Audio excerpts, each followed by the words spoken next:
I think it's important to look to the future in all of my subjects because that's really what's relevant for me as a student and for other students, because the future is what we're going towards. The future is us. We are the future. To me, for schools to encourage kids to think about the future, the most important key underlying point is that our children are our future. And what we are doing now, every single person in the world, the way that they're acting, the way that we carry out our daily lives, our corporate lives, our lives in schools, this all will, in a sense, create the future. We are creating the future. And one of my favourite sayings about the future is, let's look at hope, not horror. Because it's actually really easy to come up with these sort of dystopian views of this horrendous, dark future that's ahead of us, but I actually don't believe that. And I think that kids can get very hung up on, sort of thinking about world events and thinking the whole world's falling apart, when actually, let's go the other way and look at the wonderful things that are happening to help people in the future.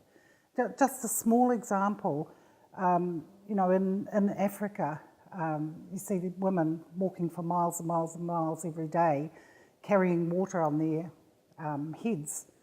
And so some people would see a solution to that problem as being, let's put water pumps into the villages. Well, I mean, sometimes the water's not available in the village, or they don't provide the technology to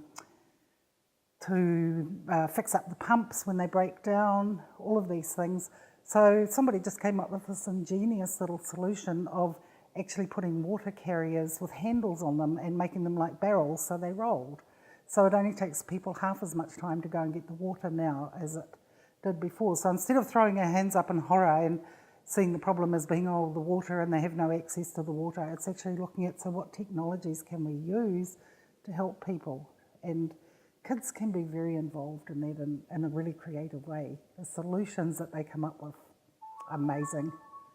Which brings up another thing about the future and learning about the future, is that kids need to understand that some problems that exist in the world that are going to become maybe bigger problems in the future, you can't tackle the entire problem.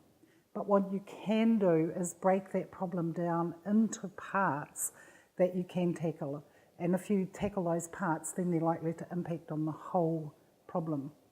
And that's really important for kids to feel that they have power in being able to take actions that will work.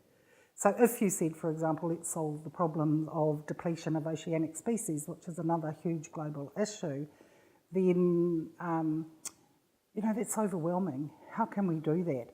But in actual fact, how can we break that down into a whole series of smaller issues that we can work on that will eventually in the future have a major positive impact in that area?